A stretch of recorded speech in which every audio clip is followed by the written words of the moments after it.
mi gbẹ ọyọdẹ. O bàbá Jésù tún kàn mí o. Eye dèdò sanfọ bókaná mi lùdéjì akọlọ tún kàn mí o. Esana mi zọn amẹtọ kìdèǹgbè gànjí. Bàbá Jésù wàjáwú náà mi ewu tún lọ ń jẹ jorogogo nyina tó. Mấy wana wa mito bunga do chi o ke na nchora che bom somo o semito yo yo ni bo na o be susu gege bo wita o mina eji mina mando to se he me mana so yido waso na wenkan mi pe ni to ton weni ayaje to Kristi me a ayaje to Kristi me aliho modali hoto he ahude man gbe ayajije to Kristi me modali hoto he ahude man gbe awun gbe bo ni loblo mi do pon to eyin ngi tole sin awaji to akadonte ye jinto na msomo do bon ayajije dali na lo nu he ayajije nga hewa etewe ni udagbe he pinto eme bo me sunde 13 bo onye to no ni o matin seligam bo dindo na nkun fofo ntemete fofo aton sun eyin o eyin ayajije dali bo ero eno hen peto lo le dagbe eno so wo peto no fono nji na lo yi nu ba si ganji eno so wo peto no do kan teacher dagbe po nu zo iton lepo eso hen peto na lo wa je tonton hallelujah bo emi kun do mu to apa irinji bo mu namu de o ayajije ngan so hen wa to yede alo pare vore mere vo odo to in to zame odo in walo mi ton le ati sinzan mi ton le po ayajije no zumbo aho beto no ton sepo beto eba iro ni amo no zo tui bo kinto ayajije me ebo auna me hu insi gando sepo me lo na lo kan hobi abi na lo do ho ni abi na lo aho no teto akpa eto na yi nde do po epo abi yi nde wa po epo bodo ayajije lo titengbere bo ma tinto to mi ton le me akota mi ton le me ache mi ton le me masigan yi nde yi wa do mu mo lo polo eso lo mo eno zumbo aiha no tindo o enchicho bo yede teme le ton bo yen pele de okluno na mi hota lo mbo nto nle pole jibon ndo ha bia he mi gon ti dona nu nkan to so ayajije me na mu ya yin o nu he ye jiwi ewe nu e dogun ayajije dali budike na ma mun kunje ego we weta de me edomi biolo weta lo edoho mina yi mi hihi eto o yewigan Isaiah sin owe mame ota ban nkun aton ya role zumbo po aigba po heto atopo na jaya na yi osuna jaya bo so pase di vovoli ena gbase susu bo so jaya yero ayajije po ohan po yena so yi kigo libani ton ne yeyi kalmieli po saloni po ton yena mo kigo okluno ton po yeyi chiwe ewe mi ton po mi he alo mando ganu ton sinye bo so he koligonu he mani sisien dote Mi dohna ye he ai ha ye ton gona o bule do. Mi wulekli. Tomo mi di bublo. Pon o chiwe yawe mi ton na wa. Po a hosu yi po. Ewo na wa. Bo na so. Ewo na wa. Bo na so. Wulen. Wenenwe okuno. Wenenwe nukun tono le ton na hun. O toto kuno ton le ton na so hun. Wenenwe poteno na lo di akpani. O de mbokpen ton na so jihan. Na osi na yi son bome je bon. Po asisa po to osumi.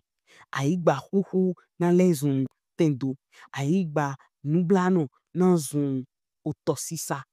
To aisinte dragoni le tome fie mede pepe mlante we ogbe nate. We ogbe nate. Dogo ofan po uwopo po.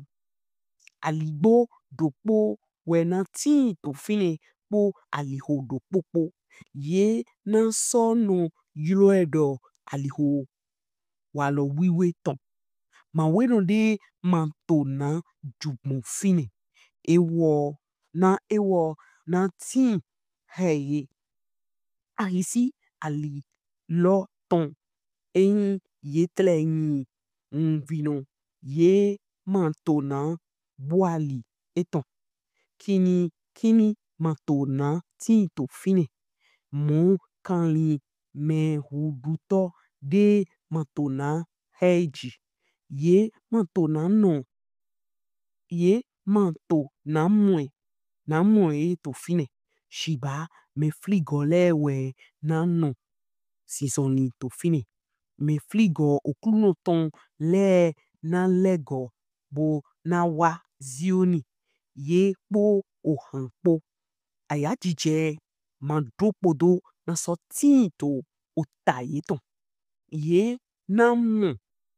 Ayaje po home po yi. Nukumbia po awubla po na hoi. Hallelujah. Bo ni mi kun oweta lo me. Mina kun kwe do akpadeji weta do dai ton do ayajijeji. Bo mi ka kun han. Mi kun vivon lo. Mina mono ero. Ma weno de man akpon flen. Memo vino ne man son akpon flen. Atavo memo. Mwen kanyi. Bo wanyi dido hiado. Ni mina do tindo ayaje monko. Mi do na yi mwen kan tindo to. Uwe ni mi ay hakpa ni nugo to. Mina mono me de le tin. Ye tin to ay home. Ye ma gon de pepe mando. Nle poto ye si. Akwe o moto. Njo nle ye bajumo. Shiba ye ma tindo ayajije monko. Uwe do yin do hiado. Ajije monko. Ma yin tatare pokpeton gamo yi. So de yin tindo danto. Ay home ton le yin dagbe. He tinto ayajije neme. Ye mana ye ya. Ye ma singamo yi. Bo no mlo mi punje ene lego. Mi bo. Mini kle me. Bon weta lo dali. Nuhe ayajije nkan henwa. Ayajije na fa ayha de umuko dikona. Ayha de o tindo nudiko. He tindo akbokpe me. He bokule konsi. Ayajije ene. Ena fa ayha eton. Ayajije ene. Eno tairi. Oyin honhon. He no heme wache tonton. Bueno yi nude yiwa. Son yiwa de me biyo yiwa de me. Eno nate me bibo kuno ton. Nado gokona. Shiwe fiton. Chiwe si fiton. Nado singanso doa liyo hiye. Eno heme kume honhon. Bono heme nyon hankwe. Bueno atindo kigo yodi. Hallelujah. Ayajije no dogan la mename. Eno bragba janame. Bono aname jomio. Bo eno monkun jemu hui hurale me. Bo son tindo nwe yoyo. Eno siseme. Nano skando sen jiwewe. Me o yisi. Nano skando sen jiwewe. Nano pa jiwewe. Bo wenu mi to chiwi we pa eno fonchi te to pipa nene. Nando singando dla mi pon mongeli eton le dali. Bo yaso iwa. Bo nui kuin wati mi ton le shi kwen mi ton le fi mi bon we mi te le fi mi chiva ite le fi a hovi o ton mi bon le. Angeli le no yaso iwa nando jirado nando dona nando wachi uja uson. No kumi to mo shiba mi no amoro ja ode job mo aliode ati aliode. Bo to kla mi ton ye jiwe no fondeji nando skando yi afun na mi to. No zombo mi so no mo foji yoyo de to gbigbo okruno ton si tali. Bo mi no vo gona gbigbo we si won yoyo dian lo pade vode. Aliho mi ton wezi za no azat o alihology. Bo kubia ati kento si gbigbo le odo dekpo le po yeme po waka no kwe queen. Na we peto singan wele no toju ayajije ni. Ntoli mi ododo mantindo hulenga peto mangan tindo. Bo wenu mi ka tindo hulenga lo na we mi na toju igbo. Na we mi na no ayajije ne be asonto ayha mi to me titiro. Wenu de mi zan chile kodo chiwi opo. Wenu de mi no chile pipa tome abi sisen tome.